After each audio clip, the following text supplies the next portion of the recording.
नमस्कार दोस्तों। हम जे कृष्णमूर्ति की book first and last freedom का हिंदी अनुवाद प्रथम और अंतिम मुक्ति पढ़ रहे थे, जिसका आज हम पांचवा अध्याय पढ़ेंगे, जो कि है विश्वास। तो शुरू करते हैं।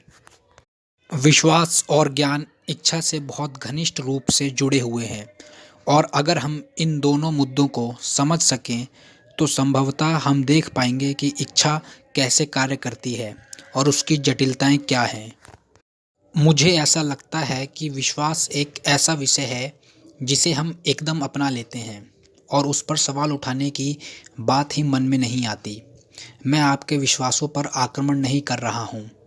हम केवल यही जानने का प्रयत्न कर रहे हैं कि हम किसी भी विश्वास को क्यों अपना लेते हैं, और अगर हम इसके कारण और प्रयोजन को समझ लें तो संभवतः हम न केवल यह समझ पाएंगे कि हम ऐसा क्यों करते हैं, बल्कि साथ ही साथ इससे मुक्त भी हो जाएंगे। कोई भी देख सकता है कि कैसे राजनीतिक एवं धार्मिक विश्वास, राष्ट्रवादी एवं दूसरे प्रकार के विश्वास व्यक्तियों में फूट डालते हैं, कैसे द्वंद्व, भ्रांति एवं वैर भाव पैदा करते हैं। यह बिल्कुल स्पष्ट बात है, और फिर भी हम विश्वास को छोड़ने के लिए तैयार नहीं होते। हिंदू विश्वास, ईसाई विश्वास, बौद्ध विश्वास और इसी प्रकार के अन्य सांप्रदायिक एवं राष्ट्रीय विश्वास हैं। अनेक राजनीतिक विचारधाराएं हैं जो परस्पर संघर्षरत हैं तथा एक दूसरे को अपनी तरफ खींचना चाहती हैं। यह बात एकदम साफ है कि विश्वास लोगों को अलग करते हैं, असहिष्णुता लाता है। तो क्या विश्वास के बिना जीना संभव है? इस प्रश्न का उत्तर हमें मिल सकता है, लेकिन तभी जब हम स्वयं का विश्वास के साथ अपने संबंध का अध्ययन करें। क्या हम इस विश्व में बिना किसी भी विश्वास या धारणा के जी सकते हैं? विश्वासों में परिवर्तन करके नहीं, एक विश्वास की जगह दूसरे विश्वास को लाकर नहीं, बल्कि समस्त विश्वासों से पूर्णतः मुक्त होकर, ताकि प्रत्येक क्षण हम जीवन का नूतन ढंग से सामना कर सकें। आखिरकार सत्य तो यही है। हमारे अंदर यह क्षमता होनी चाहिए कि अतीत की संस्कारबद्ध प्रतिक्रियाओं के बिना क्षण प्रतिक्षण प्रत्येक स्थिति का हम नए सिरे से सामना कर सकें, ताकि अतीत की संचित संस्कारबद्धता हमारे और जो है के बीच अवरोध ना बने। अगर आप ध्यान दें तो देखेंगे कि किसी विश्वास को अपनाने की इच्छा के पीछे एक कारण भय है। यदि हमारे पास कोई विश्वास ना हो तो हमारा क्या होगा? क्या इस बात से हम सहम नहीं जाएंगे कि ना जाने क्या होगा? यदि हमारे पास किसी विश्वास पर आधारित कर्म का कोई ढांचा ना हो तो हम बिल्कुल असहाय से हो जाएंगे।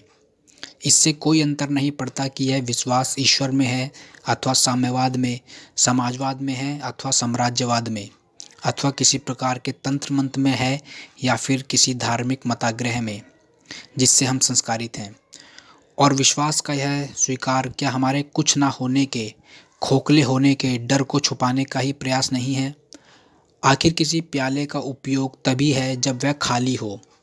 ऐसा मन जो विश्वासों से, रूढ़ियों से, कथनों से, उद्धरणों से भरा हुआ है, वास्तव में सृजनात्मकता से रहित मन है। यह केवल दोहराने वाला, अनुकरण करने वाला मन है। हम भयभीत हैं और हम इस भय से बचना चाहते हैं। हम खालीपन से भयभीत हैं, अकेलेपन से भयभीत हैं। हमें गतिहीन, अवरुद्ध हो जाने का भय है। हम भयभीत हैं कि कहीं ऐसा ना हो कि हम लक्ष्य प्राप्त ना कर सकें, सफलता ना पा सकें, उपलब्धि से वंचित रह जाएं, कुछ हो ना पाएं, कुछ बन ना सकें। इन सब से पलायन ही वह कारण है कि हम किसी भी विश्वास को एकदम और व्यग्रता से अपना लेते हैं। लेकिन क्या विश्वास की स्वीकृति से हम स्वयं को समझ पाते हैं? होता ठीक इसके विपरीत है। विश्वास, वह चाहे धार्मिक हो या राजनीतिक, निश्चय ही स्वयं को समझने में बाधक बनता है। वह एक ऐसे आवरण का कार्य करता है जिसमें से हम खुद को देखते हैं। तो क्या हम अपने को बिना विश्वासों के देख सकते हैं? यदि हम इन विश्वासों को हटा दें तो क्या ऐसा कुछ रह जाएगा जो देखा जा सके? जब हमारे ऐसे कोई भी विश्वास ना हो जिनके साथ हमारे मन ने तादात्म्य कर रखा हो, तब इस तादात्म्य से मुक्त होकर ही मन खुद को जैसा कि वह है अवलोकन कर सकता है, और तभी निसंदेह अपने आप को समझने की शुरुआत होती है। विश्वास और ज्ञान की यह समस्या वास्तव में एक बड़ी दिलचस्प समस्या है।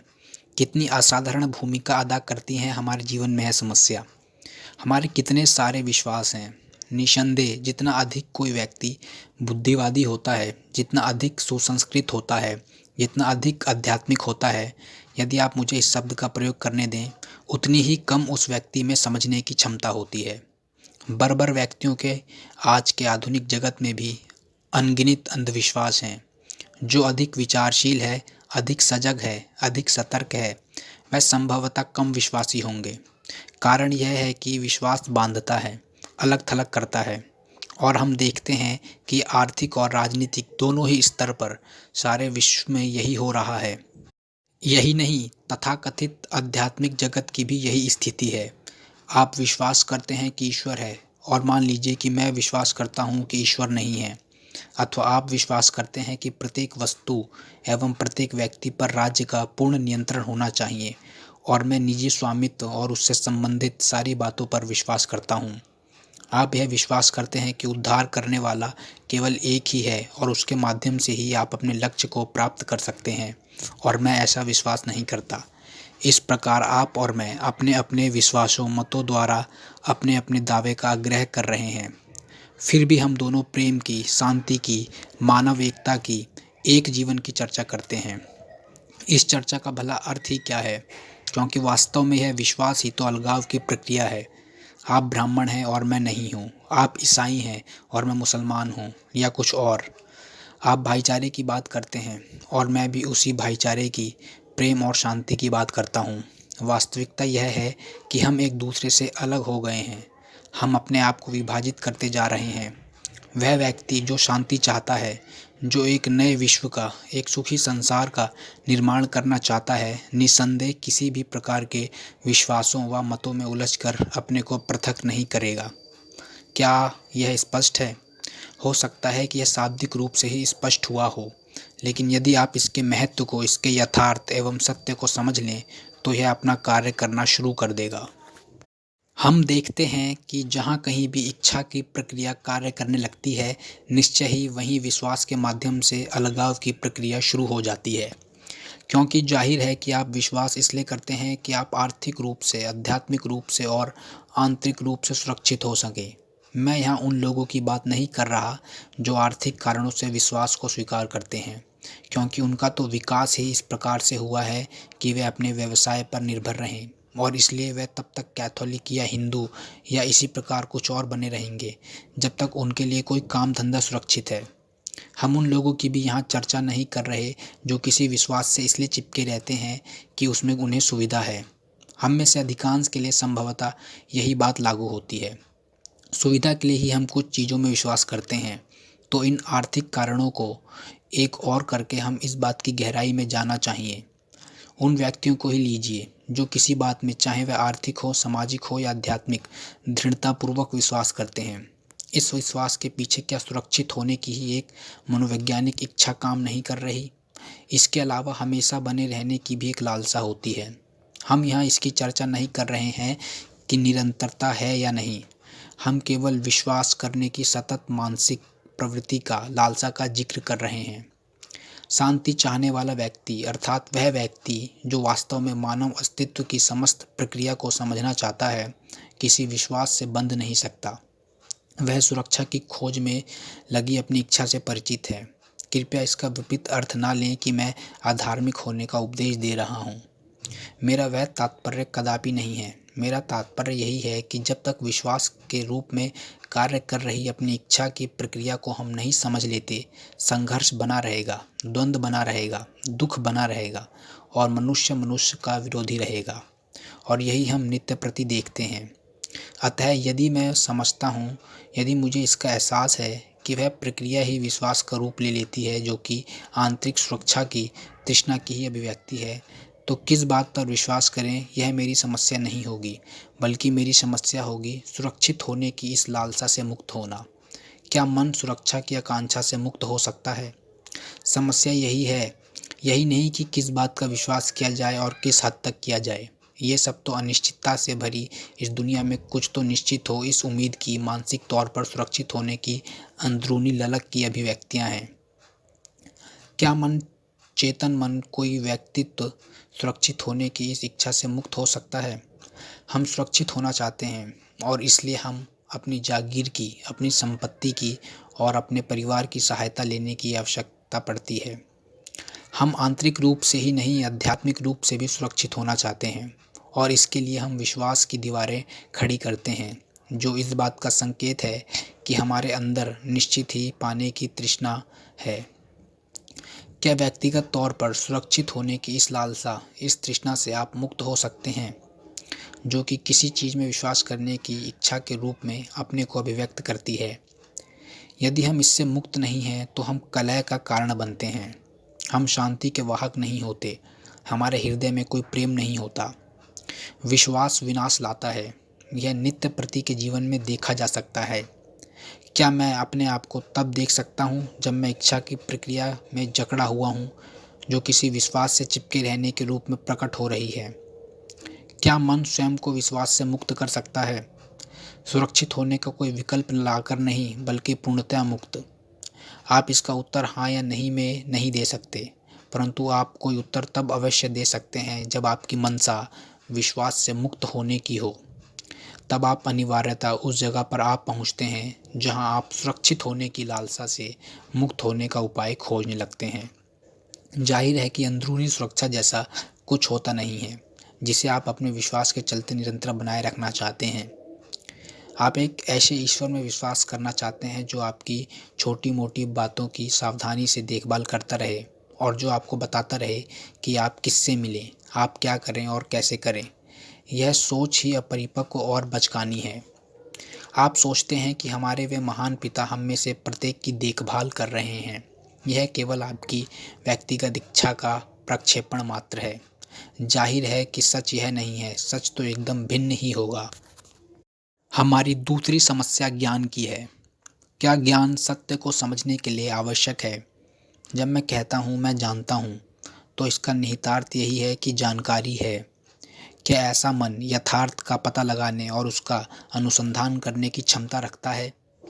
और फिर हम जानते ही क्या हैं कि हमें उस पर गर्व हो? क्या जानते हैं हम? ले देकर कुछ सूचनाएं ही तो। हम अपनी क्षमताओं, संस्कारों, स्मृतियों पर आधारित सूचनाओं और अनुभवों से भरे हुए हैं। जब आप कहते हैं मैं जानता हूँ, तब आप क्या कहना चाहते हैं?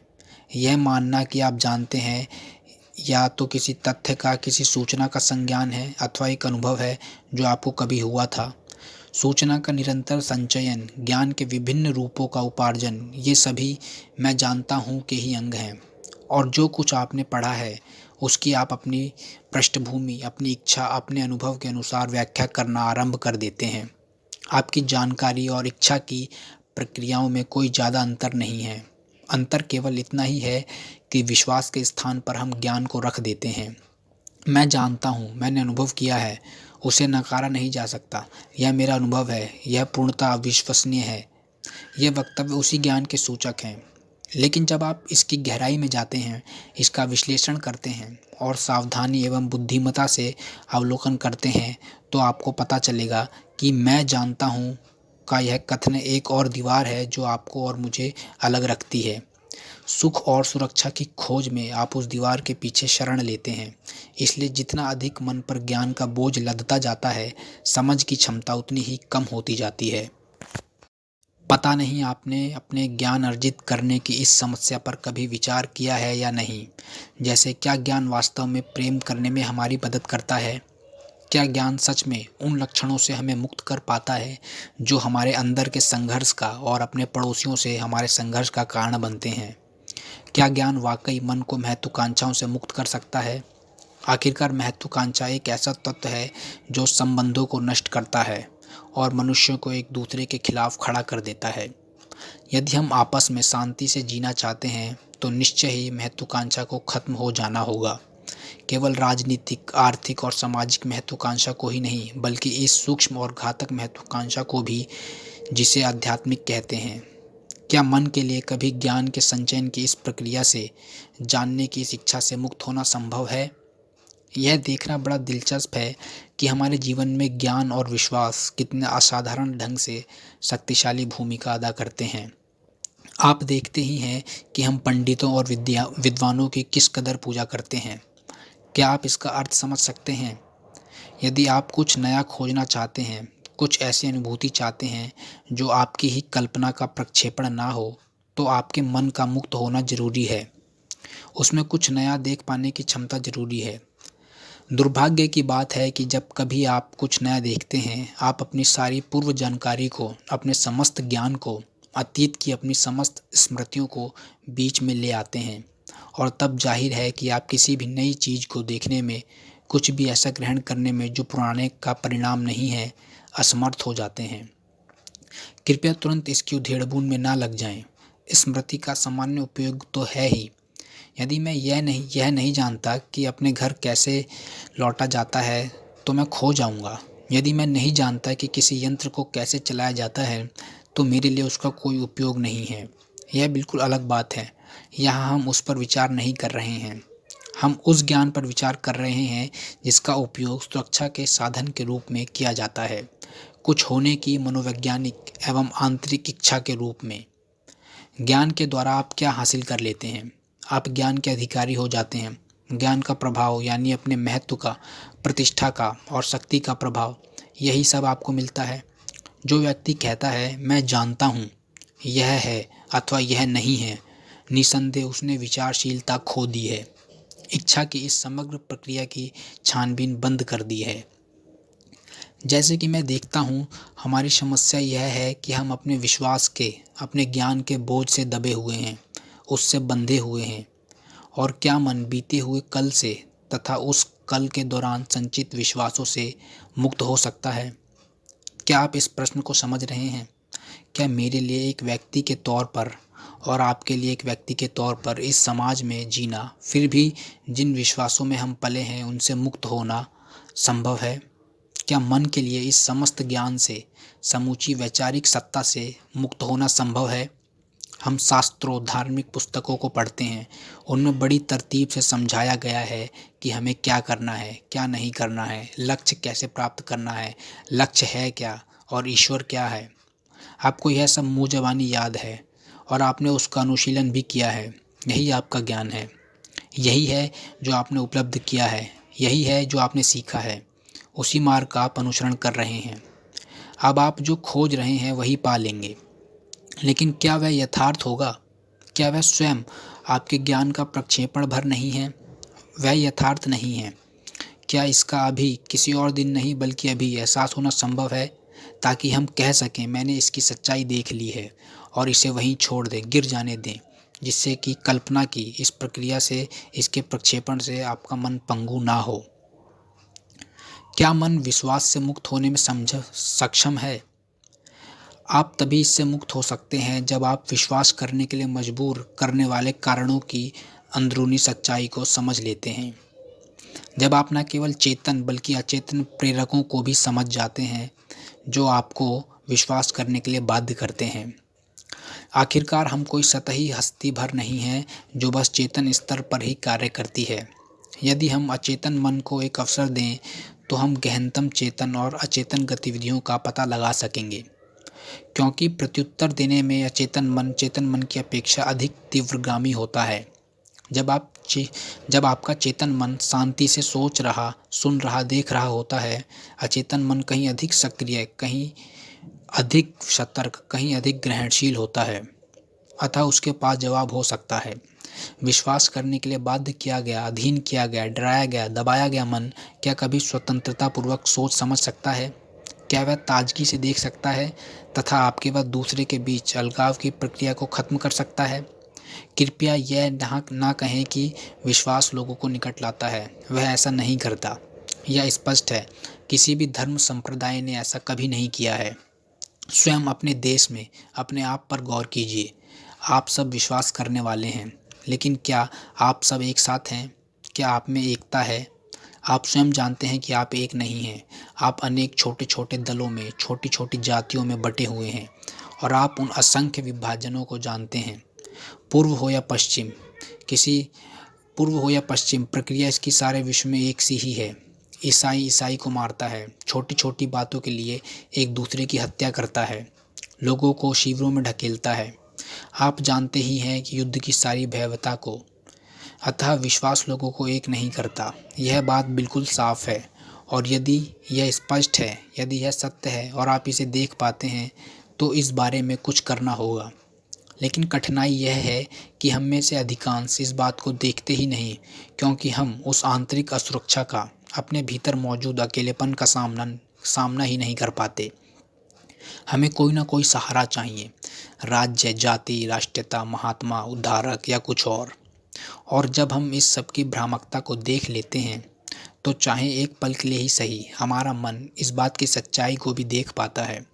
हालांकि जब यह इसकी क्षमता से परे हो जाता है तब वह पूर्वावस्था में लौट आता है। पर अस्थायी रूप से देखना भी पर्याप्त है।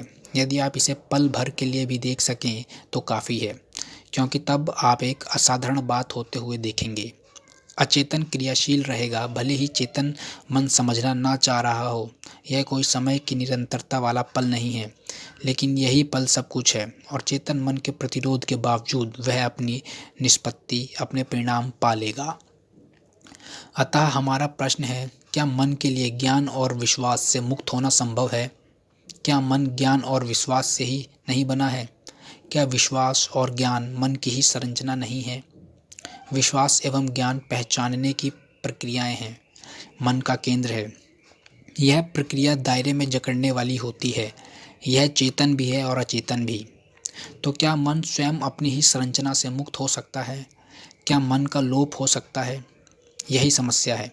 जैसा कि हम जानते हैं, मन के पीछे विश्वास है, लालसा है, सुरक्षित होने की कामना है, ज्ञान है, शक्ति का संचय है।